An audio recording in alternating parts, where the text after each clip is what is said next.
娘娘，御膳房又推脱了。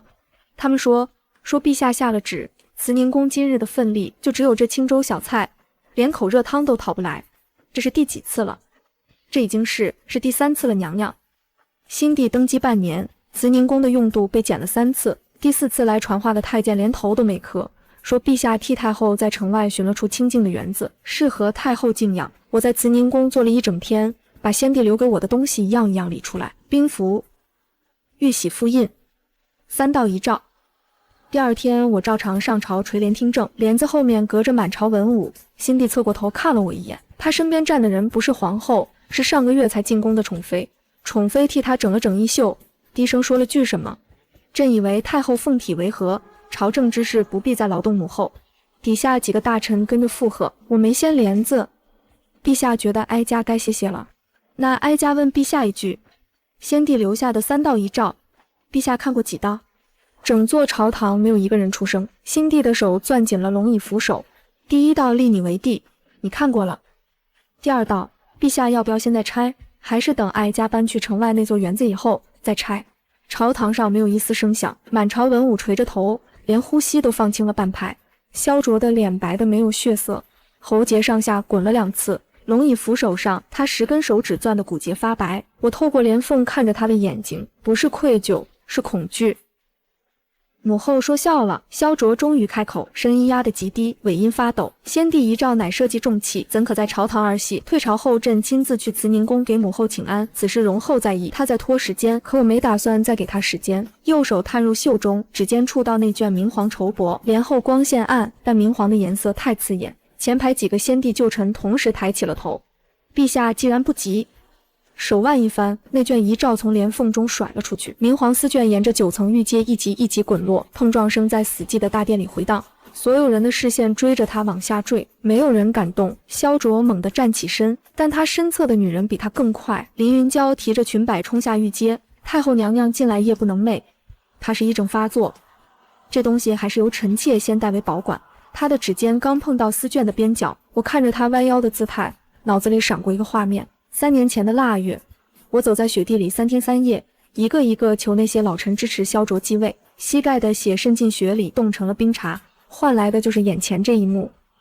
放肆2个字，我说的不重，但大殿里每个人都听见了。殿门外甲片撞击声骤起，4名龙鳞卫从殿外2侧纵入，长刀出鞘，刀锋架上凌云娇的脖颈，他僵在原地，手停在半空，脸上的血色褪了个干净，刀刃离他皮肤不到1寸。大殿里有人倒抽了一口凉气。凌云娇双腿打颤，拼命朝萧卓投去求救的目光，嘴唇翕动着，发不出声。萧卓瞳孔猛缩，一把将凌云娇拽到身后，声音陡然拔高：护主心切，何罪之有？母后非要拿莫须有的东西搅乱朝纲吗？他的手护在凌云娇肩上，手背上青筋绷得极紧。底下几个上月还跟着附和的大臣，此刻全垂下了头，一声不吭。我没接他的话，内阁首辅何在？前排白发老臣膝盖一软，跪了下去。老臣在。捡起来，当殿拆封，宣读。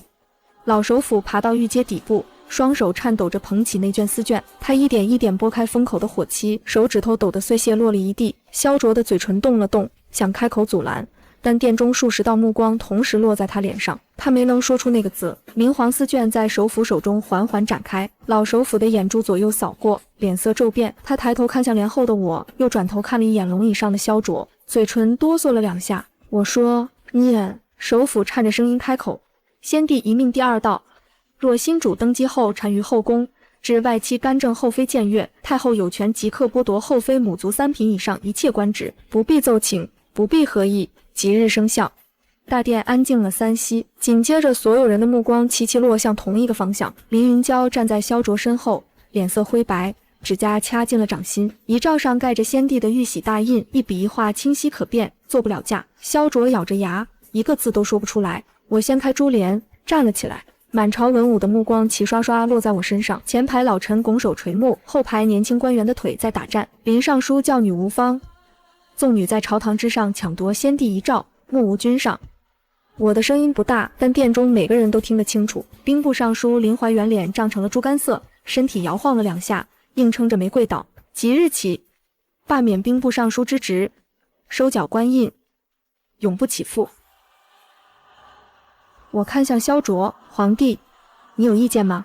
他双唇紧抿，下颌绷到极致，嘴角渗出了血丝，他把自己的嘴唇咬破了。身后的凌云娇攥着他的袖口，浑身发抖。萧卓闭了一下眼，2个字从他牙缝里挤出来，嗓音变了形，准奏。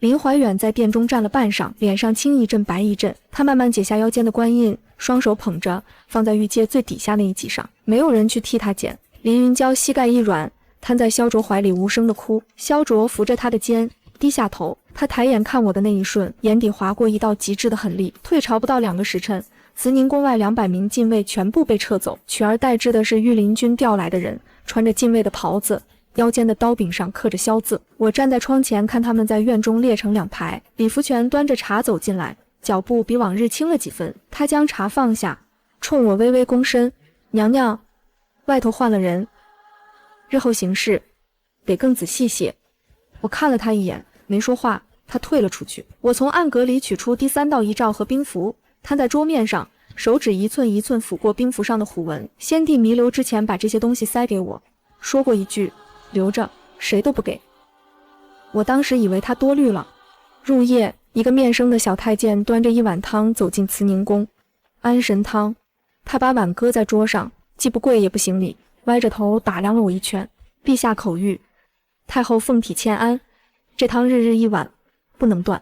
他顿了一下，压低了声音：“若太后还不肯把剩下的东西交出来，这汤的方子往后可就不好说了。”送药的太监走后，我端起那碗安神汤，汤面浮着一层细腻的沫子，散着淡淡的甜香。我转身走到供案前，把整碗汤浇在先帝的灵位之前，药汁顺着灵位底座流下来，淌了满桌。先帝，看看你选的好儿子。夜深了，屋顶传来极轻的落地声，一个黑影从房梁上翻落，单膝跪在我面前。是我藏在宫外的暗卫。娘娘，急报，林将军在边关扣了老爷的军粮，一粒没留。我手中的佛珠猛地绷紧。兄长沈朝远镇守北境，8万将士的口粮全靠后方补给。凌云娇的堂兄死扣军粮，等于把8万人架在了火上。佛珠的绳绷断了，碎珠滚了一地。知道了。回去。暗卫消失在屋顶，我弯腰把珠子一颗一颗捡起来，攥进掌心。萧卓不只要我的权，他要沈家满门的命。翌日清晨，慈宁宫的大门从外面被一脚踹开，萧卓大步走进来，长靴踩在青砖上，每一步都带着回响。身后跟着凌云娇，鬓边簪着一只凤头金钗，那原本是先帝赐给我的。萧卓径直走到桌前，将一份折子重重拍在桌上。母后，好好看看。一封通敌信，信上是兄长的笔记，内容是与北戎暗通款曲，意图叛国。笔记仿得很接近，但兄长右手有残疾，写字时最后一笔永远带着不自然的弯折。这封信每一笔都流畅的过分，伪造的。舅舅通敌叛国，人赃并获。萧卓双臂交叉，俯瞰着我。母后若肯把玉玺复印连同兵符一并交出来，朕或许能留舅舅一具全尸。凌云娇伸手拨了一下鬓边的凤钗，眼唇一笑：“太后娘娘，臣妾这也是替您分忧呀。您兄长那条残腿，当年也是替陛下挡的刀呢。”我看着他拨弄凤钗的手指，没有说话。兄长的腿就是为了护当年还是冷宫皇子的萧卓，刺客的刀砍下来，他用身体硬接了那一击，从此残了一条腿，被发配苦寒边关守了7年。如今他们要用叛国罪送他去死。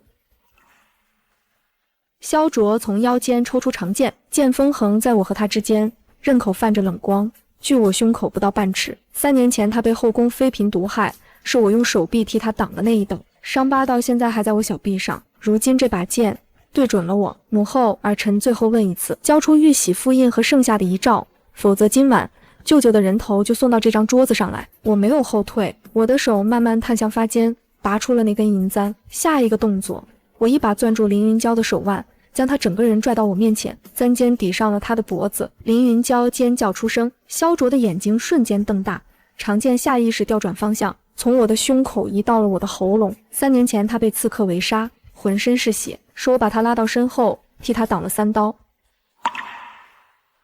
现在他的剑尖为了一个认识不到2个月的女人，指向了我。萧卓，这就是你读的圣贤书。我的声音很轻，轻到只有他能听见。好，很好。我松开了凌云娇，他踉跄着摔倒在地，爬回萧卓脚边，嚎哭不止。我走到暗格前，取出那枚玉玺复印，它沉甸甸地躺在我掌心里。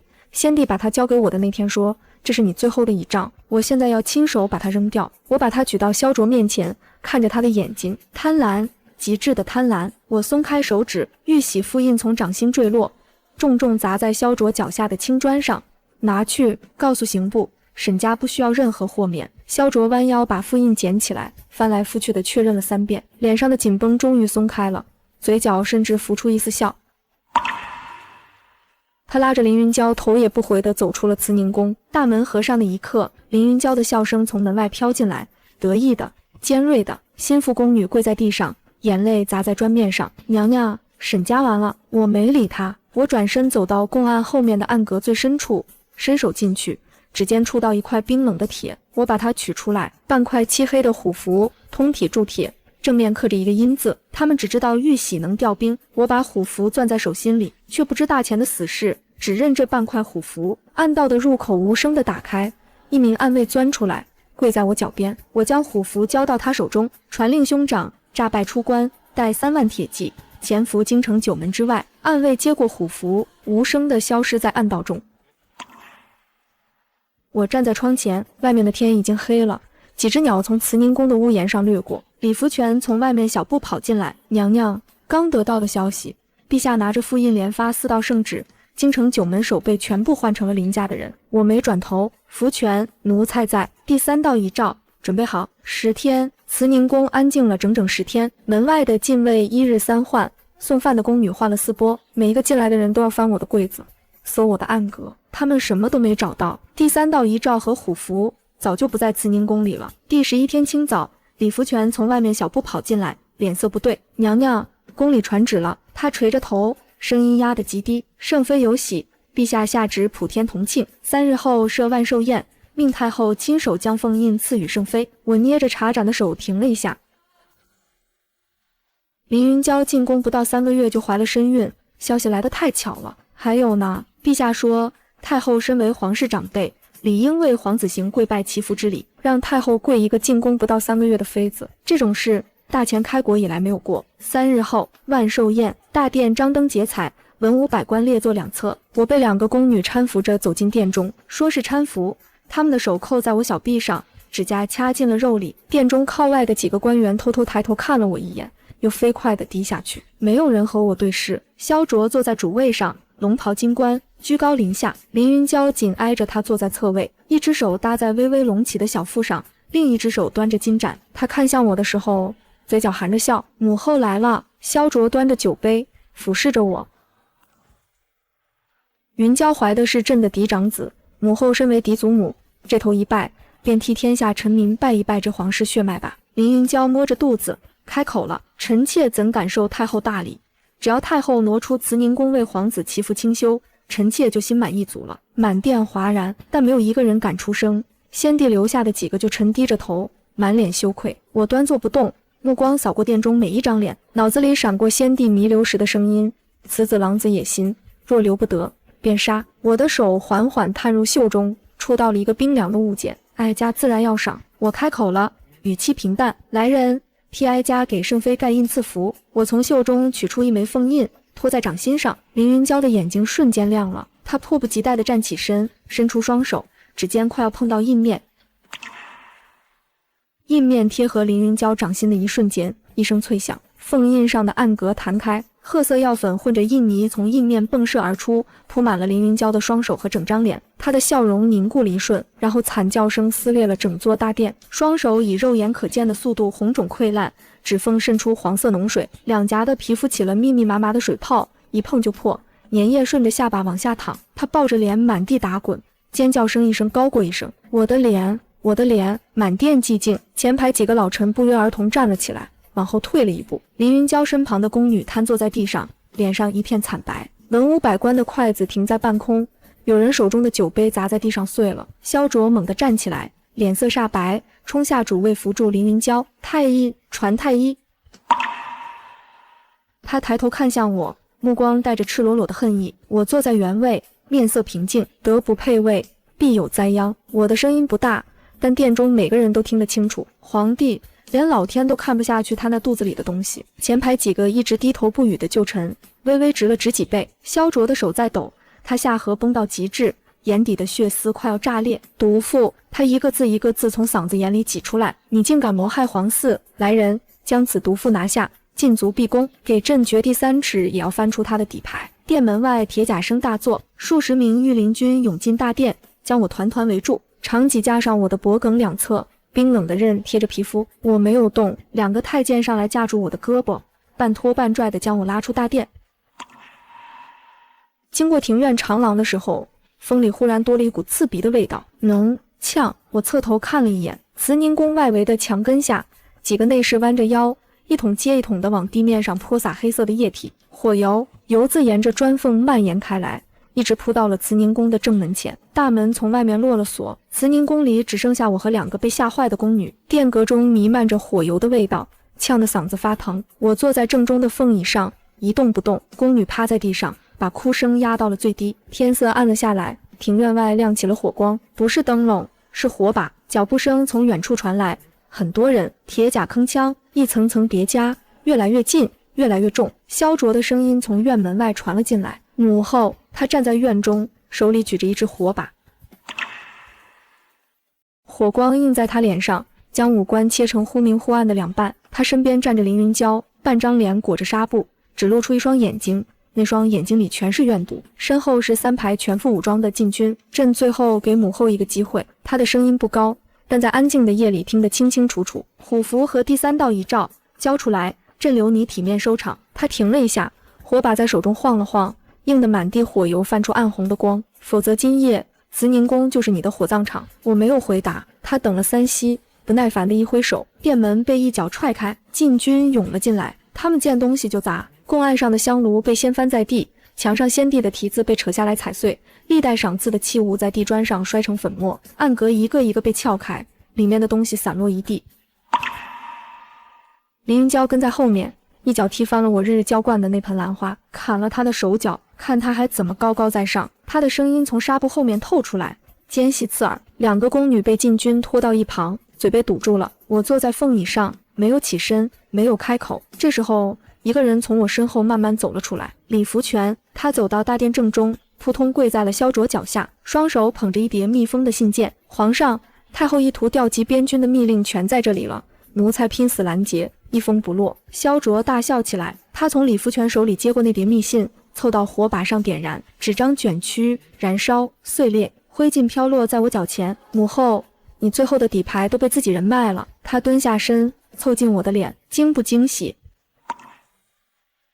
我看着脚下的灰烬，没有愤怒，只有一种冰冷的通透。我终于看清楚了，我亲手养大的这个东西从来就不是人。萧卓见我不说话，站起身来，背对着我，忽然压低了声音，低到只有我一个人能听见。不妨再告诉你一个秘密，先帝当年发病，那碗参汤是朕换的。我的身体僵住了，谁让他要把皇位传给那个小贱种呢？他说的是那个宗室的孩子。先帝生前曾对太子之位的归属有所疑虑。他回过头看我，嘴角带着淡淡的笑。母后，你是亲手护着杀父仇人登的基。先帝临终的脸浮了上来，他嘴唇发紫，攥着我的手，一字一字嘱咐后事。那碗参汤是萧卓换的。脑海中的最后一根弦断了，从此刻起，没有什么母子，只剩下杀意。萧卓从怀里掏出一张退位让权书，摔在我面前，画押，交出所有东西，朕留你全尸。他顿了顿，嘴角向下拉了拉，否则你就在这地底下做一辈子人质。禁军的长戟从4面8方逼上来，铁刃贴着我的脖颈，冰凉入骨，空气中火油的味道浓到发苦。火把的光在我脸上跳动，四周全是他的人，长戟密的插不进一根手指，退无可退。我低着头沉默了很久，久到萧卓以为我认命了。然后我站了起来，动作很慢，我拍了拍袖口上的灰尘，抬起头，萧卓脸上的笑容还挂着。萧卓，你猜先帝当年给你看第1道遗诏的时候，为什么偏偏没告诉你第3道写了什么？他的笑收了一分，我从怀中慢慢抽出那卷明黄丝卷，托在掌心上。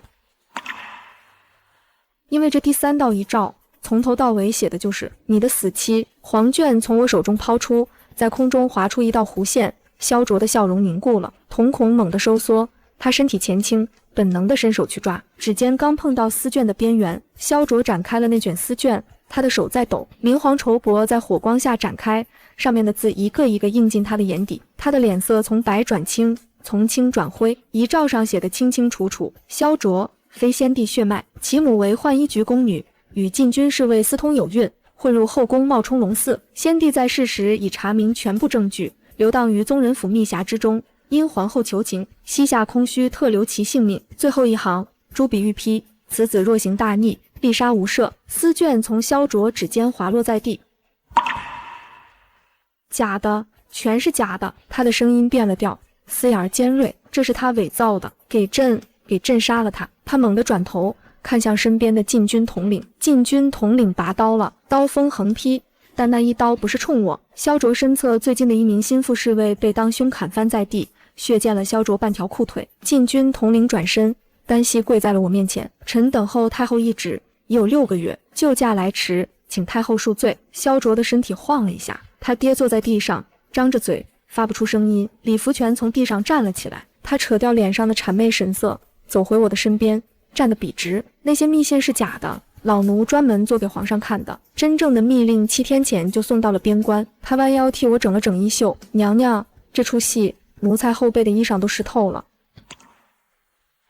殿中的禁军已经调转了方向，凌云娇尖叫着往后缩，抱着肚子嘶喊：不许碰我，我有皇嗣，动我就是谋反。太医令从人群中走出来，不紧不慢地逼到他面前，伸手一扯，啪的一声，凌云娇衣裳下面绑着的棉垫掉在了地上。太医令的声音很冷，圣妃的孕象是医药催出来的假象，从头到尾就是一场戏。萧卓呆呆地看着地上的棉垫，然后他扑向凌云娇，掐住了她的衣领。你骗我，你也骗我。他们2个扭打在一起，在地上滚成一团。殿外忽然传来了声音，沉闷的连绵不断的鼓声，马蹄踏碎青石的回响，还有成千上万人齐声呐喊的杀声从城门方向席卷而来。李福全走到窗前看了一眼，转过身：娘娘，沈家军3万铁骑已入京城9门。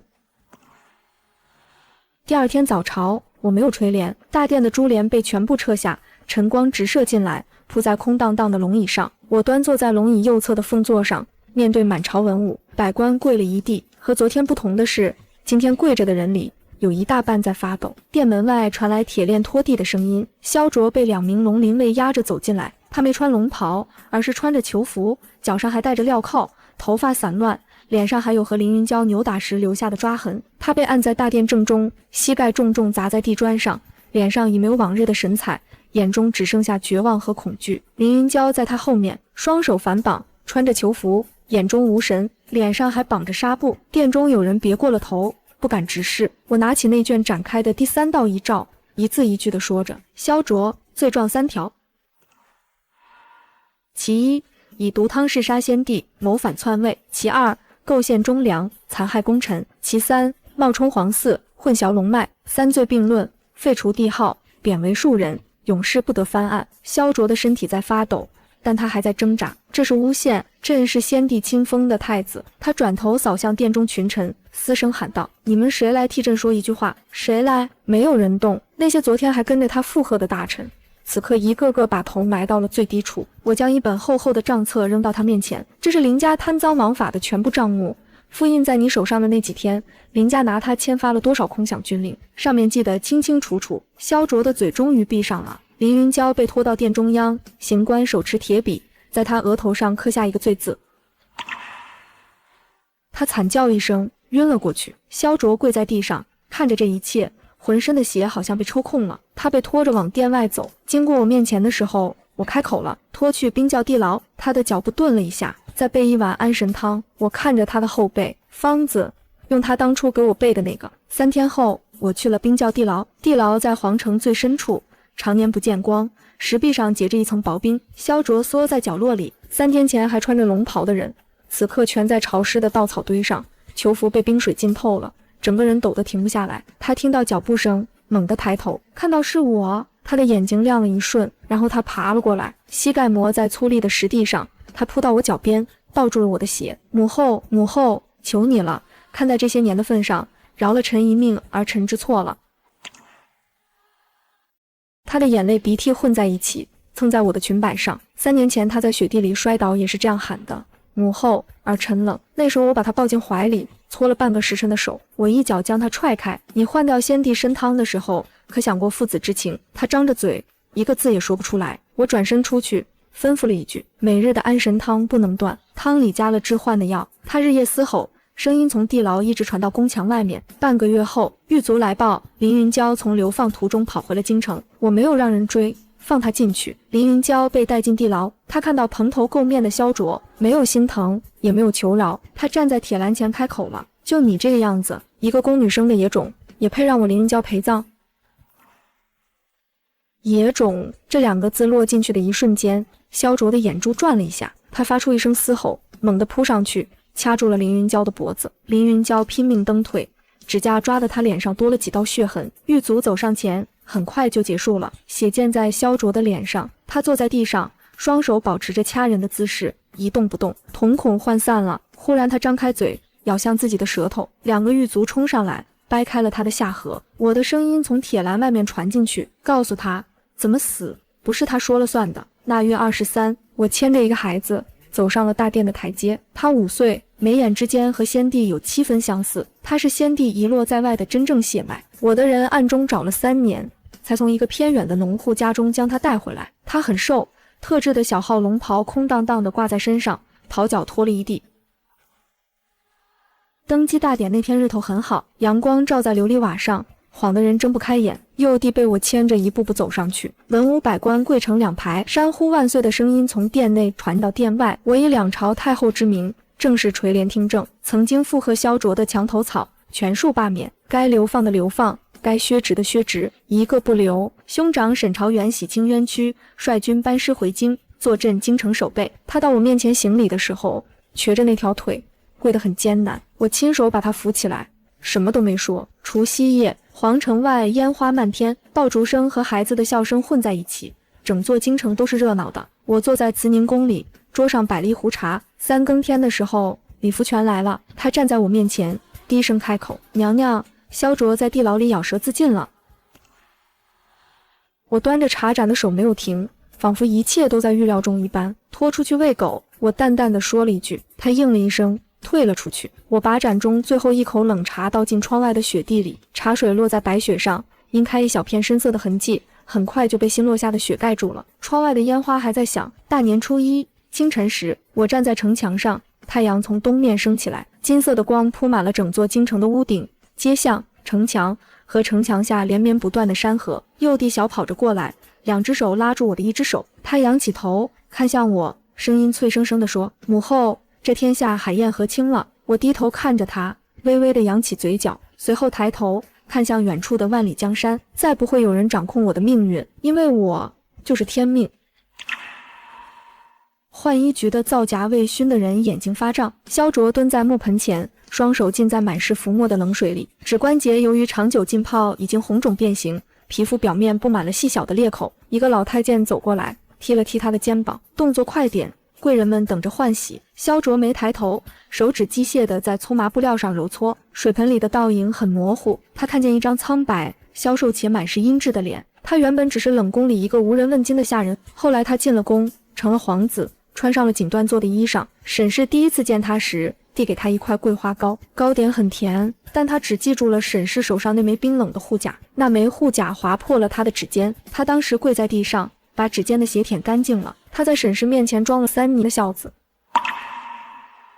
沈氏教他读书，教他骑射，教他如何在大臣面前维持君子的体面。他点头微笑行礼，每一个动作都对着镜子练习过千百遍。他并不喜欢这些动作，但他更排斥贫穷和寒冷。先帝病重的那晚，风很大，他走进寝宫，屋子里有浓重的药味。那碗参汤摆在红木桌上，汤面冒着热气，白色粉末落进汤里，瞬间消失不见。先帝睁开眼，浑浊的眼珠盯着他，他笑了笑，他把汤匙送到先帝嘴边，先帝喝了下去。第一口，先帝皱了眉；第二口，先帝抓住了他的衣袖，先帝的手指干枯；第3口，先帝的手松开了。他站在床边，看着先帝的脸一点点辫子，他在心里数着数。他数到100的时候，推开了寝宫的大门。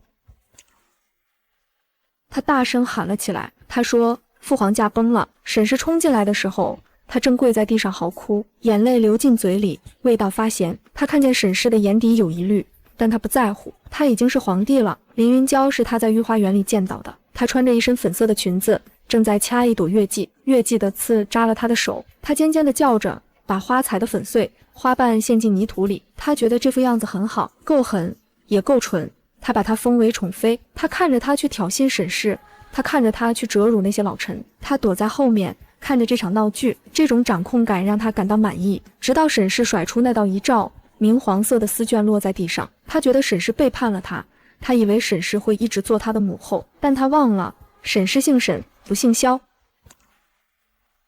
地牢里的老鼠爬过他的脚背，老鼠的爪子很凉，他没力气去踢，他的舌头被咬断了一半，血顺着嘴角流下来，滴在破烂的囚服上。囚服是粗麻做的，很扎手。他听见外面传来的鼓声，鼓声沉闷，震得地牢的石壁发颤，那是新帝登基的鼓声。他想起了年，生母抓着他的手说他是隆重，他笑了一下，他不是隆重，他只是一个洗衣服的宫女，为了活命生下的孽种。他的一生都在洗衣服，洗去身上的血迹，洗去身上的卑微，但那股皂荚味一直留在他的身上。他闭上眼，感觉身体变得很轻。他看见沈氏站在城墙上，阳光照在他的凤冠上，他还是那副样子。他伸出手想抓她的裙摆，但他抓到的只有一把潮湿的稻草。与此同时，我正在慈宁宫的暖阁里教幼帝写字，他叫萧纪，名字是先帝生前取的，纪，社稷之纪。先帝当年写下这个名字的时候，大概已经预感到了什么，只是还没来得及说出口。7月流火，天气转凉，萧纪登基已满半年，朝堂上渐渐有了新气象。那些被罢免的林家党羽留下的空缺，由春为中心取的寒门士子一一填补。这些年轻人没有根基，没有派系，唯有一条，忠于职守，忠于朝廷。每日早朝，我坐在凤座上，看着这些新面孔从最初的战战兢兢到渐渐挺直腰杆，心里有一种说不出的踏实。但有一件事始终压在我心头，萧卓虽死，可他在位半年间，暗中安插在各处的眼线、密探，并未全部清除。这些人像蟑螂一样躲在暗处，随时可能咬人一口。就在这时，我安排进行私下探查的官员赵恒走了过来。赵恒递上来一份名单，上面列了37个名字。太后，这些人都是萧卓在位时安插在各部衙门的暗桩，有的已经做到了4品。陈查了3个月，才查到这个程度。我把名单从头到尾看了一遍，放在桌上，随后决断地说道：“一个不留。”赵恒没有犹豫，是。他转身要走，我叫住了他：“赵恒，臣在。”萧卓能在短短半年里安插这么多人，说明他在登基之前就已经在布局了。这些人的上线是谁？谁替他做的这件事？赵恒沉默了一瞬，从袖中又取出一份薄薄的折子，双手递上来：“臣查到了，替萧卓经营这些暗桩的人是萧卓的奶娘，姓郑。此人3年前被萧卓送出宫，改名换姓，在京城开了家茶楼，所有暗桩的联络、调度都由他经手。”闻听此言，我在略作思考后，对着赵恒问道：“郑奶娘现在何处？”3天前，陈的人赶到茶楼时，他已经服毒自尽了，死前留下了一封信。赵恒将信递上来，我展开信纸，上面只有1行字，字迹歪斜，显然是在极度痛苦中写下的：“卓儿，娘来陪你了。”我捏着信纸的手指微微收紧。萧卓的奶娘是他生母死后唯一给过他温暖的人。这个女人替萧卓做了那么多脏事，到最后用一杯毒酒结束了自己的性命。我把信折好，收进了袖中，传令下去，正是葬在萧卓生母旁边，立碑，但不写名字。赵恒抬起头，欲言又止：“去吧。”他退了出去。8月15，中秋，宫中设宴，但今年与往年不同，没有大操大办，没有铺张浪费，只是在慈宁宫的花园里摆了几张桌子，请了几位老臣和宗室长者。萧纪穿着一身常服，坐在我旁边，他手里拿着一块月饼，把月饼翻来覆去的看了看，然后咬了一大口，腮帮子鼓得像只仓鼠，啃得满嘴是渣。我伸手替他擦掉嘴角的碎屑。沈朝远坐在对面，端着酒杯，看着这一幕，嘴角带着淡淡的笑。他的腿最近疼得厉害，入秋之后寒气重，就伤发作起来，整夜睡不着。但他从不喊疼，每天照常上朝、办公、巡视城防，雷打不动。酒过3巡，几位老臣起身告退，花园里安静下来，只剩下我和沈朝远，还有在院子里追着萤火虫跑的萧纪。阿昭，沈朝远放下酒杯，你打算什么时候归正？我的手顿了一下，归正，把朝政大权交还给皇帝，退居后宫，不再过问国事，按大前组织，皇帝年满16岁即可亲政。萧纪今年5岁，还有11年。但我心里清楚，沈朝远问的不是这个。你想说什么？他看着我，目光平静。萧卓是你一手养大的，你教了他10年，结果如何？我没有说话，我不是在指责你。他给自己倒了一杯酒，我只是想提醒你，权力的味道比桂花糕甜，尝过了就很难放下。你觉得我放不下？我觉得你会放下的。他举起酒杯，轻轻碰了一下我面前的杯子。但你放下的方式，决定了萧纪将来会成为什么样的人。他看着远处追萤火虫的萧纪，声音低了下去。你是想让他做一个傀儡皇帝，还是想让他做一个真正的天子？月光照在他脸上，我看到他鬓角已经有了白发。7年前他离开京城去边关的时候，还是一头黑发。7年风霜把他从一个意气风发的年轻将军变成了一个沉默寡言的中年人。我沉默地摇了摇头，我没有立刻回答他的问题，他也没有再追问，因为有些事情还没到时候。我们兄妹2人坐在月光下，听着萧纪的笑声，沉默了很久。9月，边关传来新消息，北戎内部发生了内讧，可汗被弟弟杀死，新可汗上台，遣使来朝，请求与大前重修旧好，并献上战马3000匹，牛羊2万头。朝堂上为此争论了3天。主战派认为北戎反复无常，不可轻信，应当趁其内乱出兵剿灭，永绝后患。主和派认为大前刚刚经历了一场内乱，国力尚未恢复，不宜再起战端，接受和议，休养生息才是上策。两派吵得不可开交。萧纪坐在龙椅上，一会儿看看左边，一会儿看看右边，小脸上写满了茫然。我始终没有开口。等到第4天，我把萧纪叫到慈宁宫，问他：继儿，你觉得这件事该怎么办？他眨了眨眼，说：太后，我不知道。那你告诉我，你听到了什么？他想了想，掰着手指头说：有人说要打，有人说要和。打的人说北戎不可信，和的人说现在没钱打仗。那你觉得谁说的对？他咬着嘴唇，想了很久，说：太后，能不能先和，等以后有钱了再打？我看着他，心里微微一动。10月，京城下了第1场雪。这场雪来得比往年早了1个月，一夜之间，整座皇城都被白色覆盖。萧纪兴奋得不行，天还没亮就跑到慈宁宫来，拉着我去院子里堆雪人。我裹着一件厚厚的斗篷，站在廊下看他滚雪球。他的手冻得通红，但一点不在意，滚了一个比他还高的雪球，又在上面堆了一个小一点的。太后，你看像不像你？我看着那个歪歪扭扭的雪人，雪人的头上插了2根树枝当发簪，脸上用石子摆出了一个似笑非笑的表情。不像。我说像的。他坚持道。教习师傅说太后笑起来就是这个样子的，嘴巴不弯，眼睛弯。我愣了一下，李福全在旁边忍不住笑了出来，又赶紧把笑憋回去，低头假装咳嗽。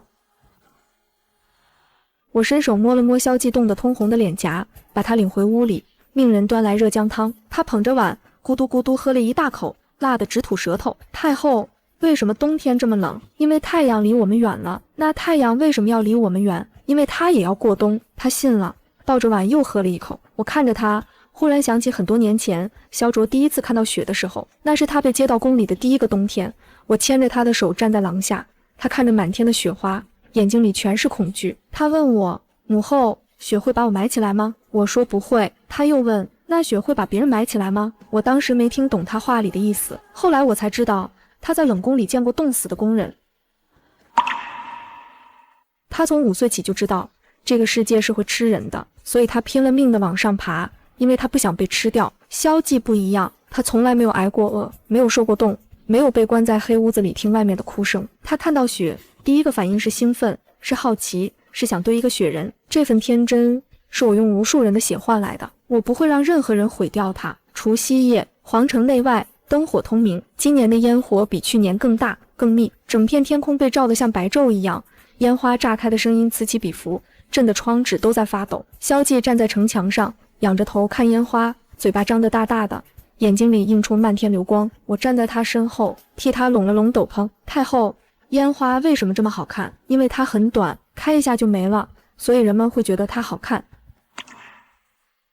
他想了想，说：那太后比烟花好看。太后一直都在。我低下头看着他，他说这话的时候眼睛还在盯着天上的烟花，语气很随意，就像在说一件理所当然的事。烟花放了一整夜，萧寂困得睁不开眼，靠在我身上睡着了。我把他抱起来，他比去年重了不少，抱在怀里沉甸甸的。我抱着他走下城墙，穿过长廊，走进慈宁宫，把他放在床上。我坐在床边，看着他的睡脸，睡相很安稳。先帝如果在天有灵，看到这一幕，大概会笑吧。我站起身，走到窗前，远处的烟花还在放，但已经稀疏了很多。天空从绚烂渐渐归于沉寂，只有几颗星星还亮着。新的一年要开始了。大年初一清晨，天还没亮，萧寂就醒了。他揉着眼睛跑到慈宁宫来，手里举着一幅画。太后，这是我画的，送给你。我接过来，展开，画上画着2个人，一大一小，站在城墙上，手牵着手。远处是太阳，近处是房子，房子上面画了很多横横竖竖的东西。这是什么？我指着那些横横竖竖，是瓦片。他理直气壮地说：太后，你看，这是慈宁宫，这是城墙，这是太阳，这个是太后，这个是我。画的不算好，线条歪歪扭扭，颜色涂出了格子，但我在画里看到了一样东西，笑容。画上的2个人都在笑。我把画收好，放在桌上。静儿，今天是大年初一，你想做什么？他想了想，说：我想去看舅舅。我看向他，揉了揉他的头，带着笑意。好，我说，我们去神府。早膳后，我带着萧寂出了宫。这是萧寂登基以来我第一次带他出宫。街上很热闹，鞭炮声噼里啪啦的响，孩子们穿着新衣裳在巷子里跑来跑去。萧寂趴在马车窗口往外看，眼睛都不够用了。太后，为什么街上这么多人？因为过年了，大家都休息，出来走走亲戚，逛逛庙会。那太后过年也休息吗？太后不休息。为什么？因为太后要看着你们休息。他没听懂，但也没再问。马车在沈府门口停下，沈朝元已经站在门口等着了。他今天没有穿官服，瘸着那条腿，站得不太稳，但腰背依然挺直。